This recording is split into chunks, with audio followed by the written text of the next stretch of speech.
Alerte coronavirus. Attention, attention, le coronavirus se transmet très facilement et fait des ravages. Pour l'éviter, le port du masque de protection est obligatoire en tout lieu.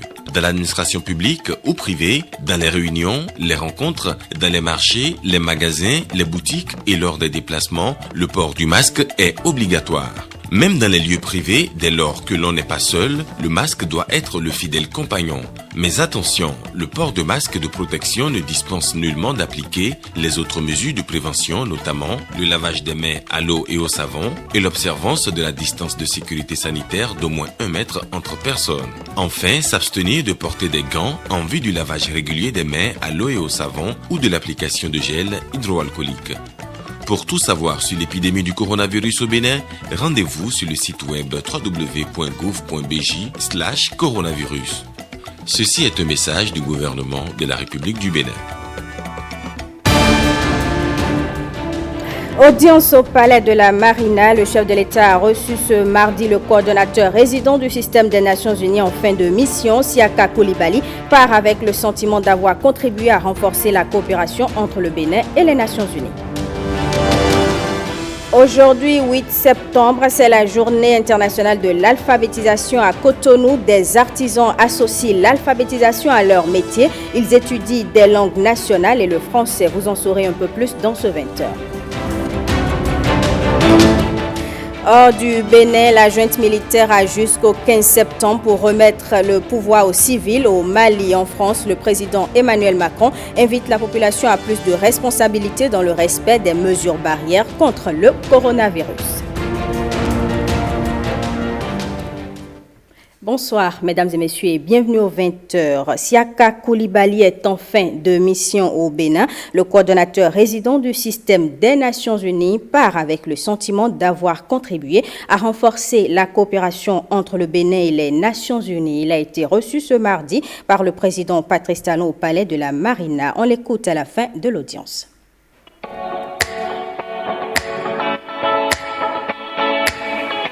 Après 4 années d'exercice en qualité de coordonnateur résident du système des Nations Unies, je suis au terme de ma mission ici au Bénin et je suis donc passé faire mes adieux au président de la République. Et nous avons, au cours de cette audience qu'il a bien voulu nous accorder, faire le tour d'horizon de la coopération entre le système des Nations Unies et le gouvernement du Bénin.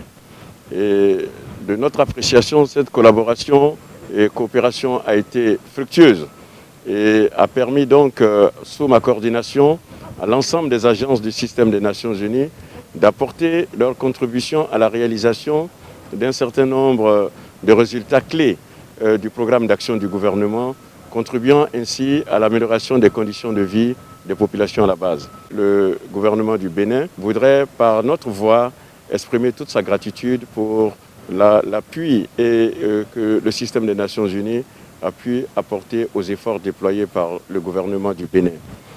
Au cours de ces 4 dernières années, je peux dire que j'ai été le témoin d'un certain nombre de changements positifs, d'une certaine transformation qui est en cours au Bénin, car par la mise en œuvre des réformes qui ont été donc diligentées par le gouvernement du Bénin. Et je pars convaincu du fait qu'avec ces avancées, si elles se maintiennent, cette transformation sera très palpable dans les toutes prochaines années à venir au Bénin. Je pars du Bénin avec le sentiment d'avoir pu apporter notre modeste contribution en tant que coordonnateur du système des Nations Unies, mais aussi avec l'ensemble des agences du système des Nations Unies à l'amélioration des conditions de vie des populations à travers la confiance que le gouvernement du Bénin a pu placer à l'ensemble du système des Nations Unies pour l'accompagner dans le processus de développement économique, social et, je dirais même, culturel et également aussi sous l'angle politique. Un prix de thèse intitulé Maurice Aranzo-Glélé vient d'être institué par la Cour constitutionnelle. L'objectif est de récompenser tous les 2 ans les mérites de la meilleure thèse de doctorat soutenue sur un sujet d'intérêt pour la justice constitutionnelle au Bénin. Pourquoi ce nom pour le prix et qui peut y postuler? Gilles Badé, secrétaire général de la Cour constitutionnelle, apporte des éléments de réponse. Le prix de thèse Maurice Aranzo-Glélé vise à honorer une réflexion approfondie, scientifique et qui contribue à la recherche de solutions, de meilleures solutions pour les débats qui se trouvent dans la Constitution. Donc, ce prix de thèse est un outil d'amélioration constante du travail de la justice constitutionnelle. Vous savez que la justice constitutionnelle vise à pacifier les relations dans l'État, vise à améliorer le bon fonctionnement des relations dans l'État, vise à prévenir les crises, vise à essayer de faire en sorte que la démocratie fonctionne convenablement et que le pays aussi fonctionne convenablement. Donc, si on a beaucoup de personnes qui réfléchissent pour que les choses aillent dans le bon sens, ça ne peut qu'être souhaité. Le professeur Maurice Aranzo Glélé est l'un des tout premiers publicistes du Bénin. C'est le père de la Constitution du Bénin. Voilà quelqu'un qui, déjà dans sa thèse, a réfléchi sur l'évolution politique et constitutionnelle du Bénin. Quelqu'un qui a occupé les plus hautes fonctions dans la machine politique et administrative du Bénin, qui a fait rayonner le Bénin à l'étranger, ayant été professeur de droit public et de droit constitutionnel à la Sorbonne, ayant été conseiller juridique à l'UNESCO, et étant venu à temps, au début du renouveau démocratique, présider la commission de rédaction de la Constitution, assister comme conseiller, membre de la Cour constitutionnelle, président de la Haute Cour de justice, et a réussi à faire diffuser dans la Constitution ces idées de démocratie, d'ouverture, ces idées de stabilité en termes de bon fonctionnement des institutions du Bénin. Cette personne qui a été honorée par les uns et les autres ne pouvait pas ne pas retrouver son nom sur une initiative comme ça qui honore également tout ce qu'il a pu faire par le passé. Il faut que les jeunes générations s'inspirent des travaux de leurs aînés et puissent partir de ces travaux-là pour aller encore plus loin que leurs aînés. Et c'est pour ça que le président Maurice Aranzo Glélé, qui est le père du droit public béninois, ne pouvait pas ne pas être celui qui a été choisi par la 6e mandature, le professeur Joseph Diogbenou, ainsi que les conseillers de la Cour qui ont pensé honorer cette personnalité du droit public du Bénin. Le droit public est un peu plus proche des questions constitutionnelles et il est évident que que les étudiants de droit public seront les plus favorisés, mais il appartient également aux juristes de droit privé s'ils apportent des réflexions qui mettent en œuvre, qui mettent un regard nouveau sur les principes qui sont contenus dans la Constitution, ils ne seront pas écartés. Donc c'est pour ça que toute personne qui produit en français une thèse d'intérêt pour la justice constitutionnelle peut compétir pour ce prix de thèse.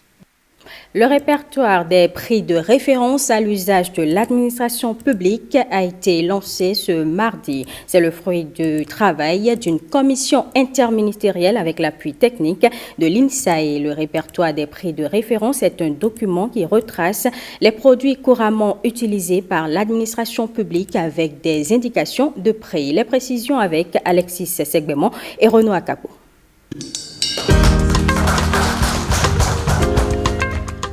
Cette cérémonie de remise symbolique consacre le lancement officiel du répertoire des prix de référence à l'usage de l'administration publique. C'est la 14e fois que le ministère de l'Économie et des Finances sacrifie à la tradition.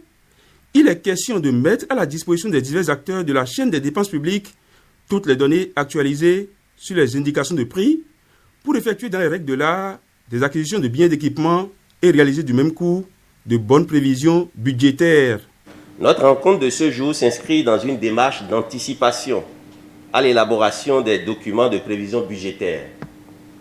C'est pourquoi, suite à la parution de la 14e édition du répertoire des prix de référence déjà disponible sur les différents sites habituels, www.finance.bj, nous avons jugé opportun d'échanger avec vous sur le caractère impérieux de ce document qui apparaît aujourd'hui à la fois comme un outil de planification et aussi une clé de voûte dans l'architecture des dépenses publiques pour la sincérité des prévisions budgétaires.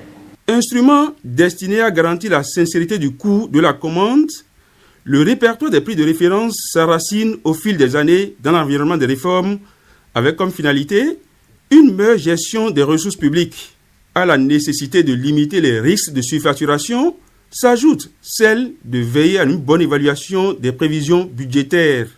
Comme vous le savez bien, l'assainissement des finances publiques et la bonne gouvernance occupe une place de choix dans la politique gouvernementale et le ministre de l'économie et des finances y est particulièrement très attaché. Cet engagement a été bien traduit dans le troisième axe du deuxième pilier du programme d'action du gouvernement relatif au renforcement du système de gestion des finances publiques. De plus, l'utilisation du répertoire des prix de référence dans l'exécution des dépenses publiques a déjà fait ses preuves. Mais au-delà d'un simple outil d'encadrement des coûts des commandes publiques, la présente édition, la 14e, permet de garantir une plus grande sincérité budgétaire à travers des prévisions justes et transparentes. À votre endroit, chers DPP, DAF et PRMP, je voudrais vous exhorter à vous approprier ce précieux outil, que vous l'utilisiez pour vos opérations budgétaires afin qu'elles se fassent suivant les lignes directrices du référentiel. En tout état de cause, la Direction nationale du contrôle des marchés publics veillera au respect de la prise en compte de cet outil dans les plans de passation des marchés publics avant leur validation. La 14e édition du répertoire des prix de référence compte 9 759 articles répartis en 17 catégories de biens et services. Les articles répertoriés sous la houlette de l'Institut national de la statistique et de l'analyse économique, INSAE, sont ceux susceptibles de faire l'objet de commandes par les structures de l'administration, par l'entremise des divers acteurs de la chaîne des dépenses publiques. Dans le reste de l'actualité, la coordination communale de l'Union progressiste à Bopa a évalué la participation du parti au communal et municipal de mai dernier. Olviga Menson et Vitis Aroret nous en disent plus. Rue d'élection communale du 17 mai dernier pour l'Union progressiste dans la commune de Bopa. Le parti du Baobab était engagé dans un combat de gladiateurs avec deux autres forces politiques dans cette commune, le BR et la FCBE. À la fin, nous nous sommes retrouvés à égalité de nombre de conseillers avec les FCBE. Ce qui a fait que nous n'avons pas la majorité absolue pour contrôler la mairie. Et il a fallu qu'il y ait un accord de gouvernance entre le BR et nous, afin que nous puissions actuellement avoir le nôtre à la tête de la commune de Bopa. Le manque de moyens financiers, le contexte sanitaire marqué par le Covid-19 sont quelques raisons qu'évoquent ces militants. Globalement, dans l'arrondissement de Bopa, il n'y avait pas de problème. Au niveau des autres arrondissements, c'est là où nous avons connu des déceptions. Et ces déceptions-là n'ont d'autre raison que l'absence de détermination de nos militants. Tous les arguments que vous avez évoqués tout à l'heure n'ont aucune force. Nous sommes allés à une élection. Une élection, l'objectif c'est de gagner. Lorsque les autres utilisent d'autres stratégies pour gagner, vous cherchez la stratégie supérieure pour pouvoir gagner. Si vous n'avez pas gagné, il n'y a aucune raison qui puisse expliquer votre échec. Une réorganisation du parti Union progressiste à Bopa est projetée pour sa suprématie absolue dans cette commune. Je vous invite alors à plus de dévouement, à plus de détermination et d'abnégation, à plus de militantisme et de fidélité au parti Union progressiste pour qu'il puisse demeurer le plus longtemps que possible le plus grand parti du Bénin et le plus grand parti de la commune de Bopa. À l'issue des communales 2020, l'Union progressiste a engrangé près de 12 000 voix dans la commune de Bopa, contre environ 9 700 pour FCBE et 8 500 pour le bloc républicain. À Kandi, des responsables du parti Union progressiste ont aussi rencontré leurs militants. Il a été question de faire le bilan de la dernière campagne électorale et d'apporter des solutions aux difficultés évoquées. Ghislain Poguet, Alexis Assoba.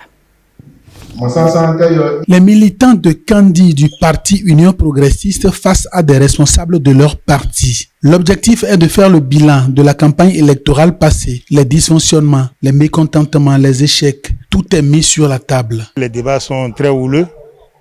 Les gens sont en train de se vider parce qu'ils ont constaté quelques incohérences, quelques insuffisances au cours de la campagne et ils sont en train de faire part de tout cela. Nous avons discuté de tout ce qui s'est passé normalement, ce qui n'a pas réussi.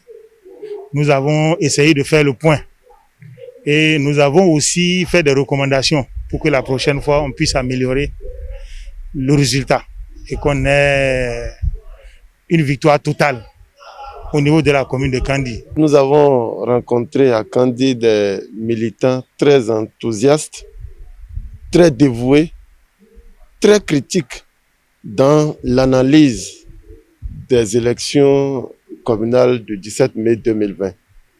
Les militants ont fait le bilan de cette élection et ont pris également l'engagement à travers des propositions concrètes de travailler pour l'enracinement de l'Union progressiste dans la commune de Kandi. Bilan donc des campagnes électorales, mais aussi préparation du parti à affronter les prochains rendez-vous avec succès. Les militants sont informés sur les structures du parti qui restent à être installées. L'exécution du programme d'action du gouvernement s'est invitée dans le débat. Au cours de la séance, les divergences ont été aplanies, les incompréhensions éliminées, les mécontentements évacués. L'UP est un parti naissant. Nous venons tous d'horizons divers. Nous venons tous de plusieurs formations politiques qui se sont mises ensemble pour créer l'Union progressiste. Avec ces genres d'échanges, de rencontres avec les militants, je crois que cela augure d'un lendemain meilleur pour l'UP dans la commune de Kandi. Je sors très satisfait. D'abord, à cause de la participation des militants, j'ai senti que les gens ont participé avec engouement, avec détermination et j'ai compris aussi leur engagement. Engagement à mieux faire pour des résultats meilleurs pour l'enracinement de l'Union progressiste dans les 10 arrondissements de la commune de Kandi. La coalition des organisations de la société civile du Bénin et la fondation ANESFAD se mobilisent pour la couverture universelle en santé AZ. Des membres des observatoires communautaires ont reçu du matériel de travail pour collecter des données en vue d'un plaidoyer pour la couverture sanitaire. Jean-Claude James Calvador Armanou. Une remise de matériel qui donne le top de la mission de ces membres des observatoires communautaires. Il représente un maillon essentiel dans la mise en œuvre du projet pilote de plaidoyer pour la promotion de la couverture universelle en santé. Afin de permettre aux membres des observatoires communautaires de bien accomplir leur mission, la coalition des OSC du Bénin pour la couverture universelle en santé et la fondation ANESFAD ont pris la résolution de les doter en matériel de travail composé au total de 5 motos, y compris une dotation mensuelle en carburant et la prise en charge mensuelle de leurs frais d'entretien. 43 téléphones Android, 72 kits de travail composés de sacs, de cahiers de notes et de stylos. Avec ces moyens, ils sont donc appelés à sillonner 5 arrondissements de la commune de Zé afin de collecter des données qualitatives et quantitatives de routine. Les acteurs chargés des infrastructures sanitaires et de la mise à disposition de ressources humaines qualifiées constituent leur groupe cible. La couverture sanitaire universelle est un leitmotiv pour l'Organisation mondiale de la santé. Comme le savons, le niveau communautaire est ce maillon aujourd'hui que si nous ne mettons pas dans la chaîne, nous ne pourrons pas atteindre les objectifs du développement durable, les ODD. Les membres des observatoires communautaires, vous devrez utiliser les matériels en bon père de famille et surtout pour la destination qui est la leur. Mes remerciements vont à l'endroit de la Fondation Anesvad et de Cobescus pour avoir accepté de financer la coalition des organisations de la société civile du Bénin dans la mise en œuvre du projet. Zé, Rekame, Yokpo, Sedjedenou et Dawe sont les 5 arrondissements retenus pour cette phase pilote qui va durer 15 mois. Dans le département de l'Alibori, le préfet Mohamedou Moussa inspecte les routes en cette période d'inondation. L'axe Guéné-Karimama, à cause de son état de dégradation avancée, suscite des inquiétudes. Le préfet, face à cette situation, prend des mesures conservatoires en attendant des actions concrètes pour régler le problème. Ghislain Pouguet, Alexis Assoba. Nous sommes à Guéné, sur la route qui mène à Karimama. Le pont OPK 0+500. L'ouvrage a subi les affres du temps, de la pluie et des inondations. Il est affaissé d'un côté et fissuré, en apparence tout près de la rupture. Première escale de la délégation préfectorale. Ce pont se trouve dans une situation de rupture très avancée. C'est une situation que nous connaissons depuis. Et des réflexions sont en cours pour la reconstruction du pont et également pour la construction de cette route. Si jamais le pont s'effondre, Karimama serait inaccessible. Dans ce cas, la seule voie qui donnera accès à la commune de Karimama, ce serait la pénétrante Bodjekali Degedege Tomboutou, qui elle-même est complètement défoncée, crevassée et lessivée par les dernières pluies diluviennes qui ont fait sortir le fleuve Niger de son lit et inonder la zone. Si ce pont-là saute, quoique Karimama, même une partie de Guinée, n'est-ce pas, est coupée. C'est pour ça que nous avons déjà pris cette disposition pour mettre en place, n'est-ce pas, une barrière pour limiter, pour éviter le passage des gros porteurs. Ça, c'est une mesure conservatoire, le temps de voir très rapidement ce qui est fait. La délégation, quand elle a continué l'inspection de la route en direction de Karimama, a vu une voie presque impraticable, de l'eau qui circule à la place des motos et des voitures, des trous partout. Des ponts mis à rude épreuve par la furie des eaux déchaînées de la Libori, du Mékrou et du Niger. Le Niger hors de son lit, inondant concessions et champs, emportant greniers et bétail. C'est un sentiment de soulagement parce que l'autorité préfectorale, avec toute sa délégation, sont venus voir l'état de la voie de Karimama, l'état des populations après ces inondations. Moi, j'ai foi. S'il a eu l'idée que je veux venir voir mes administrés de Karimama, une commune est cachée quelque part. Je dis bien cachée, je pèse mes mots. Il est venu nous voir, on a confiance. On sait que quelque chose sera fait. Nous croyons en l'acte qu'il a posé. À travers lui, le gouvernement pense à nous parce qu'il va rendre compte. Pour plus de 70 000 habitants et l'économie de la commune, le maire souhaite qu'à terme, cette voie soit bitumée. Enfin. Parlons maintenant de la journée de l'alphabétisation. C'est aujourd'hui, vous le verrez dans le reportage qui va suivre. À Cotonou, des artisans associent l'alphabétisation à leur métier. Ils étudient des langues nationales et le français. Stanislas Linkman et Wenceslas Aroimont, reportage. Maître au cou, y arrivé sur le tableau, cette couturière suit ici avec ses collègues patrons d'atelier des cours d'alphabétisation. À la commande, une autre maîtresse couturière, formée et déterminée à aider les autres non instruits, mais prêts à renforcer leur capacité en écriture et en lecture de la langue font et ses dérivés. Nous devons savoir lire et écrire notre langue. Nous sommes des couturiers. Sans être alphabétisés, nous ne pouvons pas prendre les coordonnées de nos clients. À côté de la classe des adultes se déroule aussi la formation des jeunes. Ils sont tous des apprentis couturiers qui ont opté pour l'étude de la langue française. Ballon. Ça peut m'aider à écrire les noms, les mesures, le modèle que le client a choisi. Je suis venu ici pour apprendre parce que je n'étais pas allé à l'école. Ils avaient un niveau plus bas. Bon, avec le temps qu'on a fait ensemble, il y a des gens qui se retrouvent un peu. Mais pendant le temps de Et tout là, le corona, on a arrêté. On a repris pour le moment. Il y a des gens qui ont perdu la main pour le moment. Donc nous sommes en train de travailler pour qu'ils se retrouvent quand même.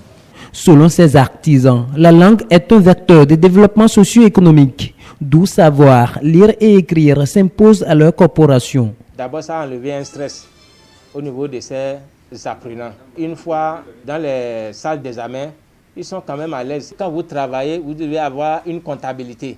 Si vous ne savez pas écrire, comment vous allez noter ce que vous êtes en train de faire comme activité? Depuis plusieurs années, l'État béninois s'investit dans la promotion de l'alphabétisation sur tout le territoire national. Il a même dédié toute une direction à la mise en œuvre de cette politique. Nous avons un financement direct du gouvernement qui nous permet d'aller vers le faire-faire.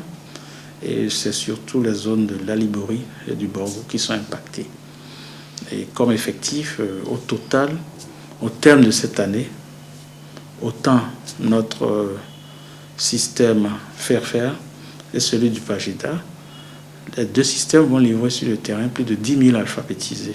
Aujourd'hui, le gouvernement ambitionne de transformer les programmes d'alphabétisation en programmes de formation professionnelle, tout en développant un dispositif de formation spécifique aux personnes non scolarisées ou déscolarisées précoces. Un article paru dans un quotidien béninois vendredi dernier a annoncé que l'artiste Nel Oliver est activement recherché par la police républicaine. Selon le rédacteur de l'article, le musicien se serait rendu coupable de vente illégale d'un domaine foncier situé à Adjatokpa dans la commune de Kwamassé. Il n'en est rien, a répondu le musicien Anikano Kovi et Jules Akweikou qui ont recueilli sa version des faits. Je suis propriétaire d'un domaine à Adjatokpa et qu'est-ce qui s'est passé en réalité, c'est que je me suis rendu un jour avec des géomètres sur mon terrain, sur mon domaine, pour vérifier l'implantation de mes bornes.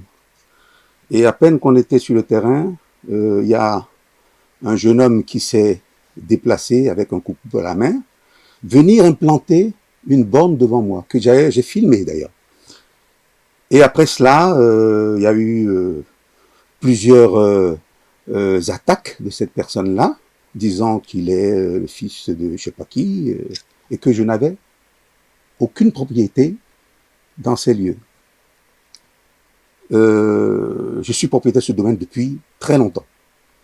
Et ce domaine est frappé d'un titre foncier dont je suis détenteur.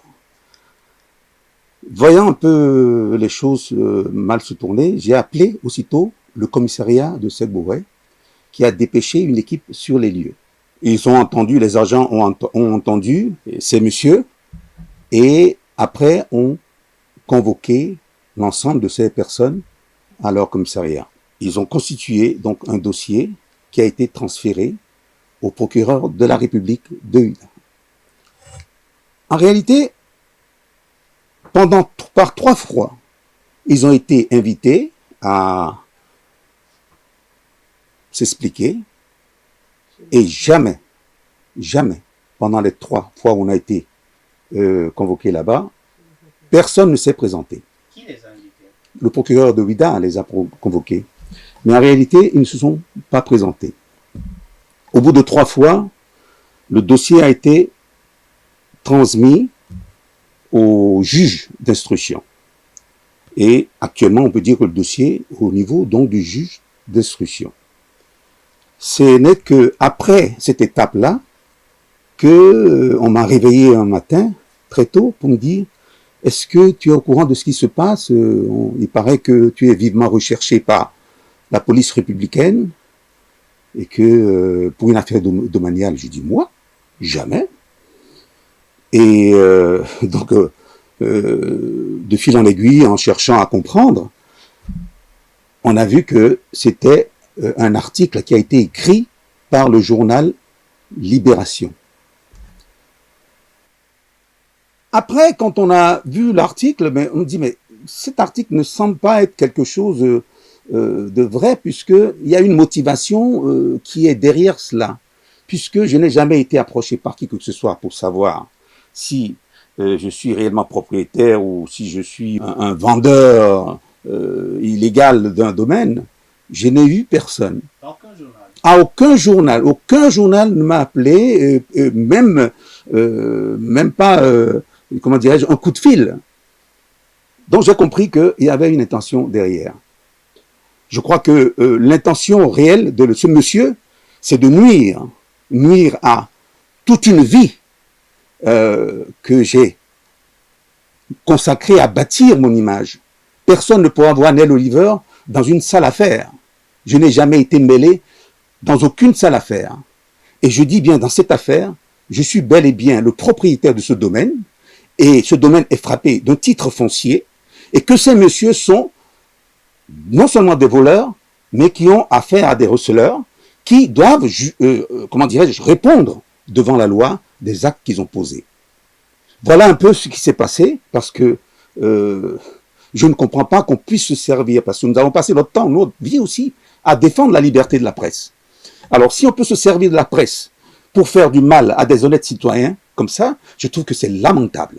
Et donc, ce journal doit être vraiment frappé avec la dernière rigueur, ok, et qu'on doit aller jusqu'au bout de cette affaire, parce que ce n'est pas normal qu'on se serve d'un organe de presse à des fins personnelles pour nuire à l'image de paisibles citoyens.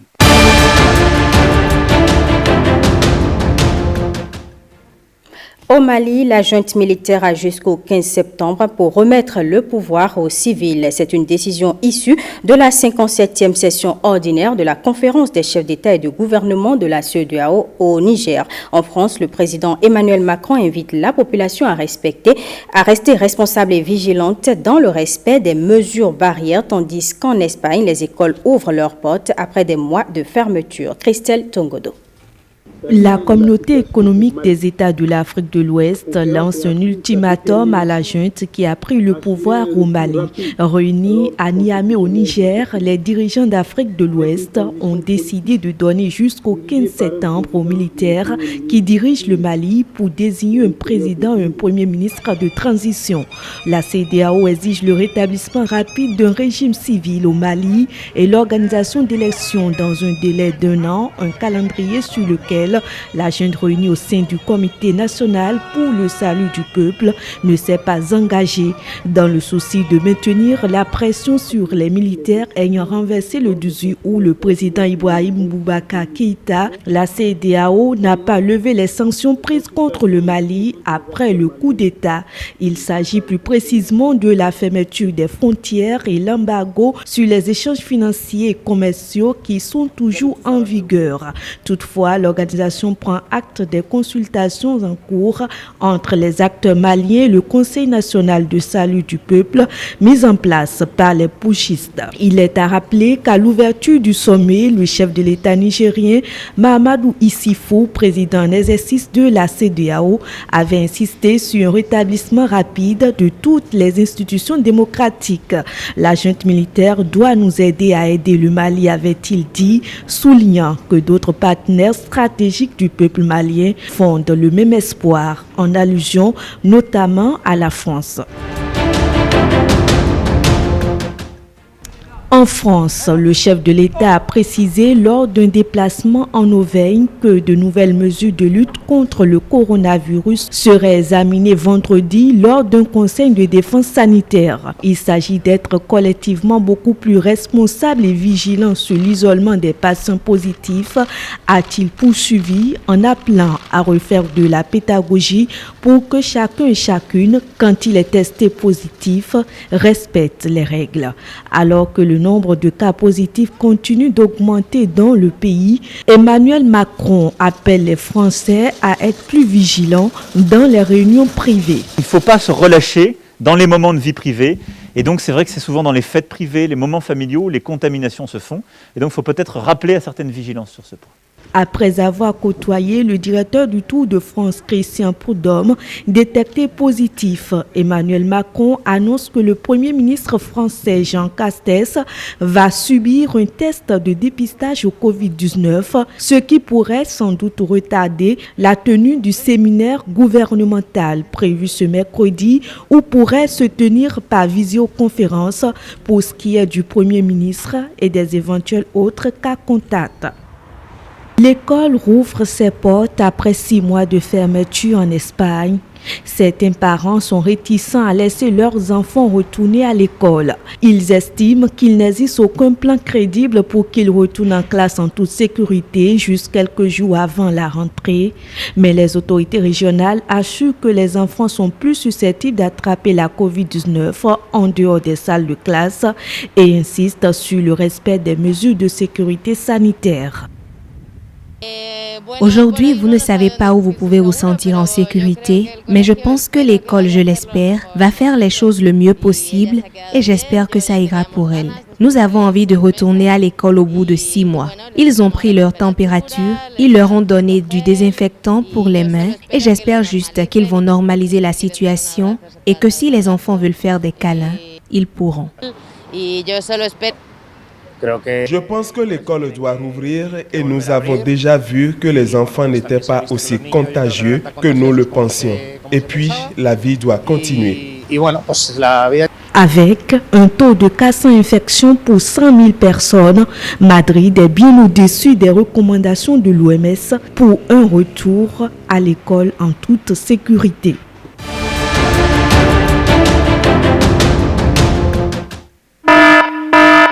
Alerte coronavirus. Attention, attention, le coronavirus se transmet très facilement et fait des ravages. Pour l'éviter, le port du masque de protection est obligatoire en tout lieu. Dans l'administration publique ou privée, dans les réunions, les rencontres, dans les marchés, les magasins, les boutiques et lors des déplacements, le port du masque est obligatoire. Même dans les lieux privés, dès lors que l'on n'est pas seul, le masque doit être le fidèle compagnon. Mais attention, le port de masque de protection ne dispense nullement d'appliquer les autres mesures de prévention, notamment le lavage des mains à l'eau et au savon et l'observance de la distance de sécurité sanitaire d'au moins 1 mètre entre personnes. Enfin, s'abstenir de porter des gants en vue du lavage régulier des mains à l'eau et au savon ou de l'application de gel hydroalcoolique. Pour tout savoir sur l'épidémie du coronavirus au Bénin, rendez-vous sur le site web www.gouv.bj/coronavirus. Ceci est un message du gouvernement de la République du Bénin. Eh bien, mesdames et messieurs, ce sera tout pour ce journal que je vous remercie d'avoir suivi.